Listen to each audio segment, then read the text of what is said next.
안녕하세요. 볼만찬 기자들입니다. 보시다시피 만 기자가 출장차 자리를 비우면서 저 혼자 진행을 합니다. 제가 또 감기 걸려서 목소리가 좋지 않아서 여러분들께 먼저 양해 말씀 전해드리도록 하고요. 동아시안컵 휴식기를 앞두고 치러지는 마지막 라운드였습니다. 6경기에서 20골이 터졌거든요. 팬들을 즐겁게 했던 22라운드 빠르게 돌아보도록 하겠습니다. 첫 경기는 울산 수원전. 울산이 2대1로 승리했습니다. 만 기자. 부산 출장 중인 만 기자입니다. 여기서 울산 수원전 리뷰하겠습니다. 2골 리드가 위험해?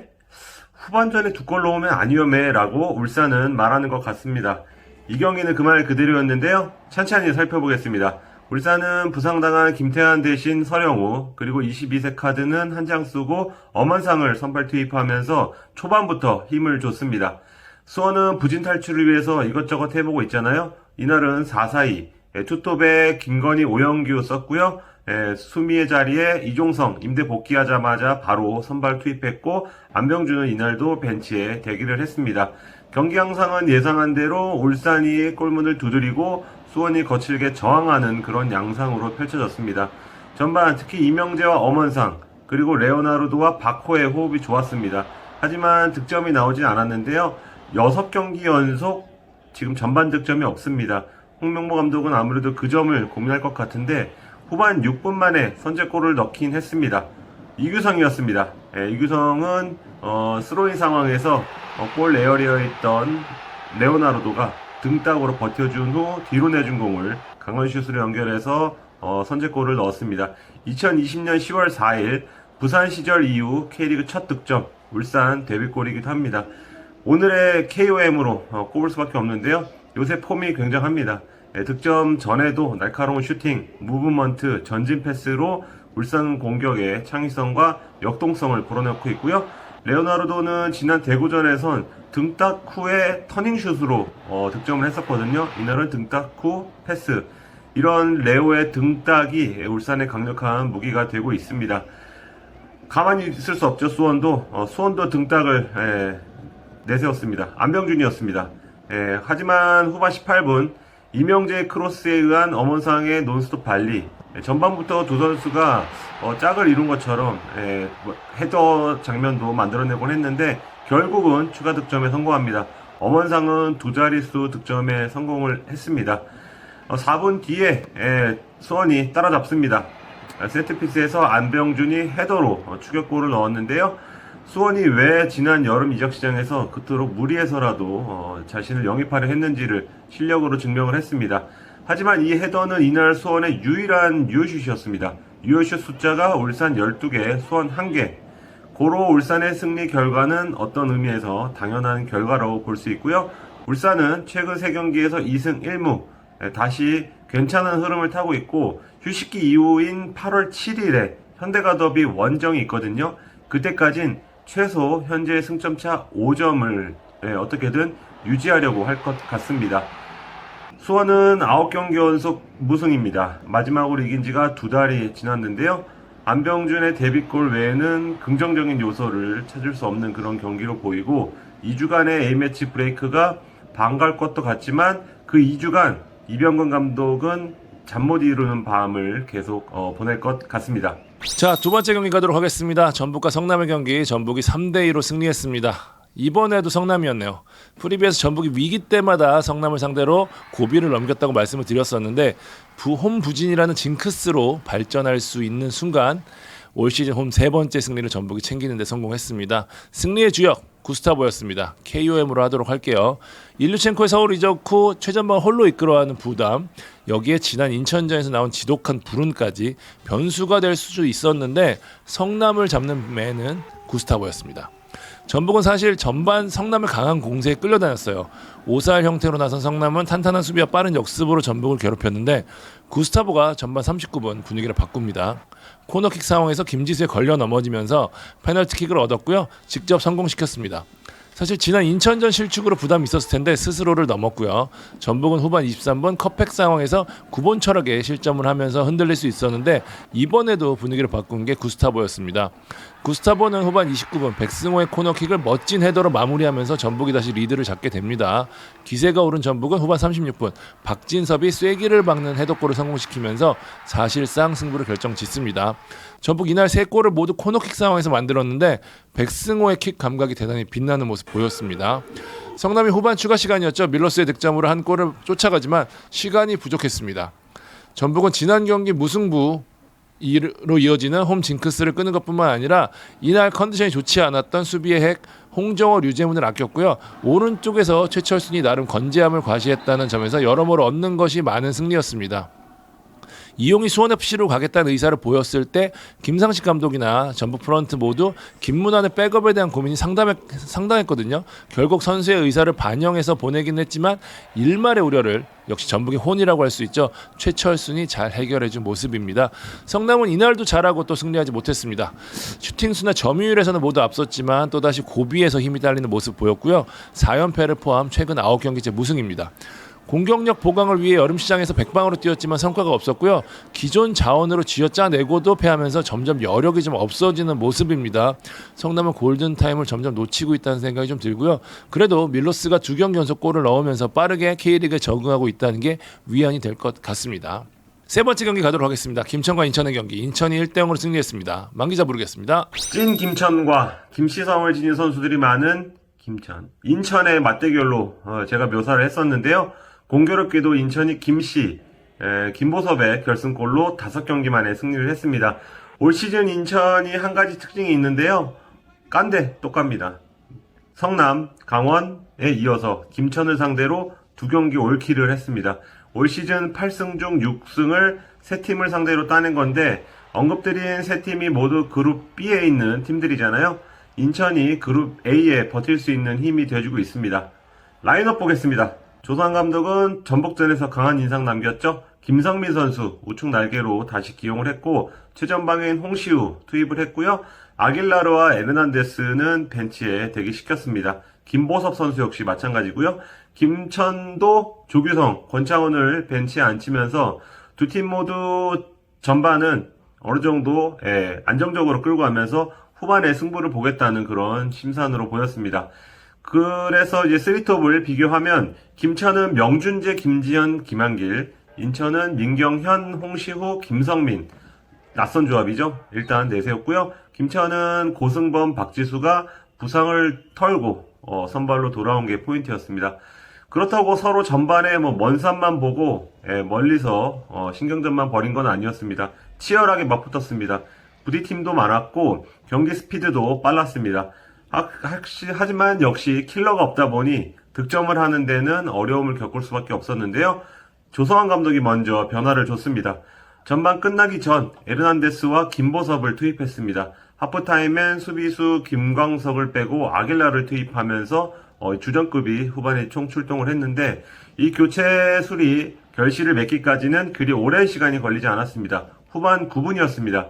이명주의 전진 패스 그리고 에르난데스의 킬 패스를 받은 김보섭이 골키퍼와 1대1 상황에서 침착하게 득점을 했습니다. 물이 올랐습니다. 이 골이 이제 그대로 결승골이 되고 오늘의 KOM으로 꼽고 싶은데요. 전북전에 이어서 지금 2경기 연속 골입니다. 커리어 최초입니다. 2경기에서 모두 또 교체 투입 후에 후반에 득점을 했거든요. 지금 인천의 가장 아마 유명한 브랜드 중에 하나가 시우타임이잖아요. 송시우 선수가 후반에 이제 극적인 득점을 많이 해서 생긴 별명인데 요새는 다시 이제 보섭타임으로 바꿔야 될 수도 있을 것 같습니다.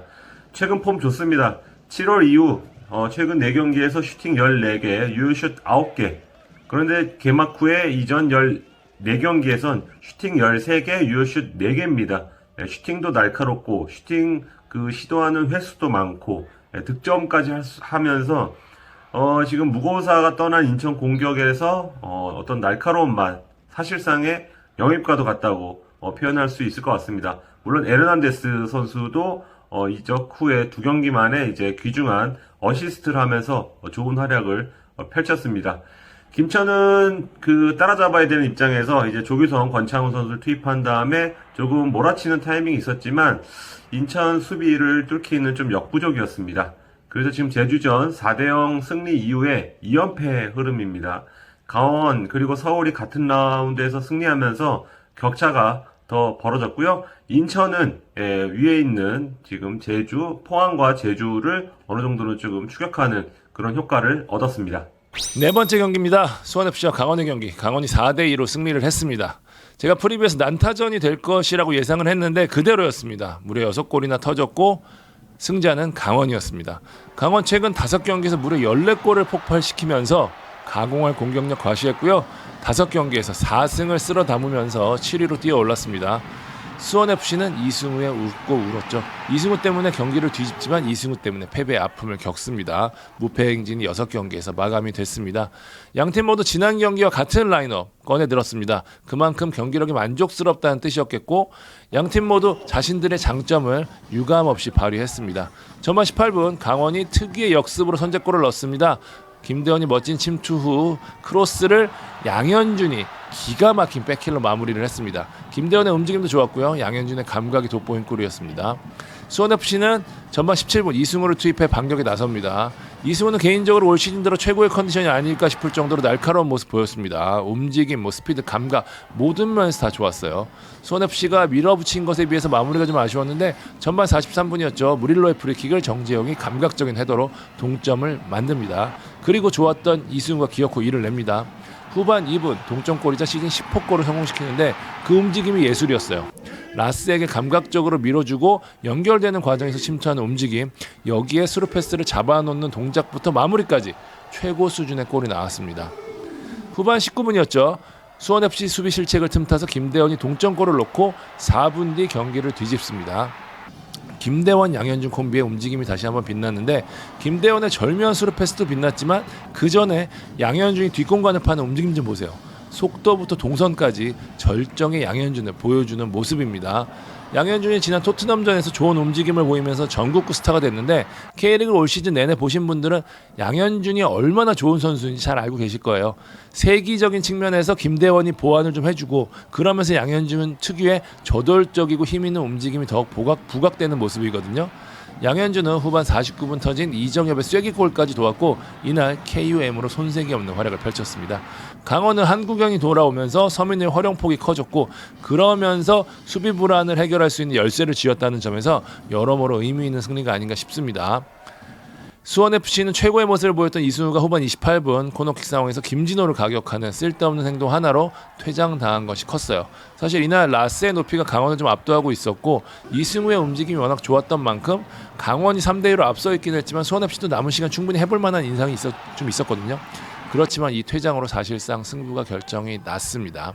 5번째 경기 보도록 하겠습니다. 서울 대구전, 서울이 2대1로 이겼습니다. 만 기자 어떻게 보셨습니까? 서울대구전입니다. 서울은 지난 21라운드 수원FC전에서 역전패를 하고 많은 변화를 있었습니다.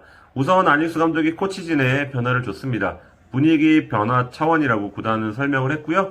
여름에 거금을 들여 영입한 일류첸코가 합류를 해서 데뷔전을 준비를 했고 이적시간 마감일에 황인범의 잔류도 확정이 됐습니다. 부상에서 돌아온 나상호까지 스쿼드의 질이 확 높아진 느낌이었는데요. 벤치를 보면 황인범, 나상호, 일류첸코 후반에 찍어 누를 때의 그 전북과 같은 어떤 그런 스쿼드의 무게감이 좀 느껴졌습니다. 대구는 세징야가 부상에서 돌아오지 못했고 페냐가 데뷔전을 치렀습니다. 홍정훈이 팔꿈치 부상 털고 돌아온 것은 이 대구 입장에선 호재였습니다.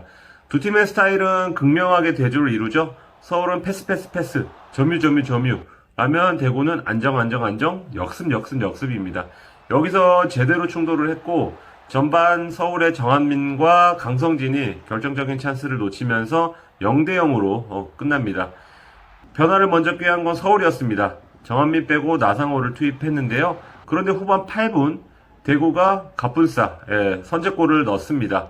대구가 전반에도 서울 수비 뒷공간을 툭 찌르는 전략을 좀 활용했거든요. 서울 센터백들이 최근에 좀 대응을 제대로 하지 못하는 점을 공략한 것으로 보이는데 주요했습니다. 즈카이 패스에 서울 수비가 일거에 무너지고 고재현 이런 거 안 놓칩니다. 시즌 8호 골을 작성합니다. 지금 엄원상 이승우에 가려졌지만 8골을 넣었습니다. 좀 대단한 활약인데요. 특징이 있다면 처음 6골은 모두 대팍. 그래서 저도 굉장히 많이 말씀을 드렸는데 뭐 대팍의 사나이다. 근데 최근 두 골은 전북 원정, 서울 원정에서 넣으면서 원정에서도 할 수 있다는 걸 보여주고 있습니다. 최근 4골을 넣은 득점 시간대가 후반 8분부터 20분 사이에 집중이 됐습니다. 고재현이 이 시간대에 폭발한다는 사실을 다시 한번 확인할 수 있습니다. 안익수 감독은 변화를 꾀합니다. 황인범, 일류첸코 투입을 했고요. 그리고 나서는 더 공격적으로 몰아치는데 15분 조영욱이 골문 앞에서 오승훈에게 파울을 얻어서 이제 페널티를 얻어냅니다. 나상호가 강하게 찬 공이 오승훈의 허벅지에 맞고 나오면서 대구가 환호를 하는데요. 킥을 하는 순간 이제 대구 선수가 박스로 침투했다는 판정으로 다시 차게 됩니다. 오승훈은 이때 허벅지가 심상치 않습니다. 그래서 치료를 받고 다시 골문에 섰는데 두 번째 슛은 일단 막지 못합니다. 근데 허벅지 통증이 생각보다 큰 것 같았습니다. 결국 버티다 최용훈과 교체가 되는데요. 이 페널티로 인해서 골키퍼가 교체되는 그런 어떤 악재가 휩싸였습니다. 조금씩 분위기가 서울 쪽으로 넘어오는 계기가 됐고 추가 시간 5분 일류첸코가 서울 유니폼 입고 찬 첫 슈팅으로 극장 결승골을 쏩니다. 그동안에도 슛 하나는 정말 좋다는 평가를 받던 선수인데요. 중거리 슛까지 이렇게 날카롭게 찬 걸 보고 개인적으로 놀랐던 그런 기억이 있습니다. 이로써 서울은 시즌 첫 역전승을 거두면서 분위기를 전환했고요. KOM은 일류첸코가 잘했다는 건 모두가 다 아는 사실인데 전 조영욱으로 하겠습니다. 일단 페널티 파울을 얻고 일류첸코의 골을 도왔습니다. 요새 표현으로는 1도움 1기여 정도가 되겠습니다. 조영욱은 시즌 개막전에서 대구를 만나서 서울의 시즌 마수거리 골까지 터뜨리면서 승리를 안겼었는데 또 대구를 만나서 맹활약을 했습니다. 최근에 골이 이제 기대한 것만큼은 터지지 않고 있는데 최근 6경기에서 3도움, 도우미로 팀에 기여를 하고 있습니다. 마지막 경기 가도록 하겠습니다. 포항 제주전 1대1로 승부를 가리지 못했습니다. 포항과 제주의 3위 대결은 승부를 가리지 못했습니다. 많은 골이 나지는 않았지만 K리그를 대표하는 두 감독의 지략 대결이 돋보인 경기가 아니었나 싶어요. 일단 제주가 준비를 참 잘했습니다. 라인업에서는 이 최영준이 3백의 가운데로 간 제주 특유의 3-4-3 형태로 발표가 됐는데 실질적으로는 포백 4-3-3 형태로 운영이 됐습니다. 최영준의 순간적인 움직임으로 3백 형태가 나올 때도 있었지만 남기일 감독은 조성준, 김봉수, 김호규, 안현범으로 이어지는 전문 수비수가 김호규 한 명밖에 없는 대단히 파격적인 수비 라인을 만들었어요. 물론 정훈과 정우재 선수의 부상도 컸지만 어쨌든 최근에 좀 수비적인 아쉬움을 달랠 수 있는 판단이 아니었나 싶고 여기에 허리지는 이창민, 한종무, 최영준인데 최영준을 축으로 수비 시에는 이창민, 한종무가 한 단계 올라서서 전방 압박을 하고 제루소와 링이 다소 불안한 이 조성준과 안현범 3백에 잘 어울리는 선수들이잖아요. 그러니까 다소 불안한 좌우 수비를 커버해준 형태 이런 형태로 운영이 됐는데 이 경우 중앙 쪽이 다소 부실할 수밖에 없었는데 이를 최영준이 엄청난 활동력으로 커버를 해줬습니다. 그래서 최영준을 이날 KOM으로 해야 할 것 같아요. 최영준은 중앙을 잘 지키고 동시에 포항의 키플레이어죠. 신진호를 잘 묶었습니다. 최영준은 이날 팀 내 최다인 5개의 차단을 비롯해 6개의 획득, 2개의 태클, 3개의 블락을 성공시키고 패스 성공률에서도 94%라는 놀라운 기록을 보이면서 빌드업에서도 큰 공헌을 했습니다. 제주의 플랜대로 경기는 진행이 됐고 후반 2분이었죠. 박찬용의 실수를 주민규가 가로채 내줬고 한종무가 이를 성공시키면서 제주가 리드를 잡습니다. 한종무의 데뷔골이었습니다. 하지만 포항이 반격에 나섭니다. 김기동 감독의 과감한 교체 수가 빛났는데요. 후반 13분 정재희를 넣었고 후반 29분에는 모세스, 완델손, 김용환 3명의 선수를 동시에 교체하면서 승부수를 띄웁니다. 교체 선수들로부터 동점골이 나왔습니다. 모세소의 크로스를 최영준이 걷어냈고 이 볼을 정재희가 잡으면서 마무리를 했습니다. 제주 입장에서는 김봉수가 쥐가 난 상황이 좀 아쉬웠을 것 같아요. 양팀은 남은 시간 총력을 다했지만 결국 득점은 나지 않았고 경기는 1대1로 마무리가 됐습니다. 최근 흐름이 포항이 더 좋았었고 포항 홈이었다는 것을 감안하면 제주가 그래도 조금은 더 웃을 수 있는 결과라는 생각이 들고 포항은 무패 행진을 4경기로 마감하면서 3위 자리를 지켰고 제주는 흔들리던 수비가 모처럼 좋았다는 점에서 만족을 했을 것 같습니다.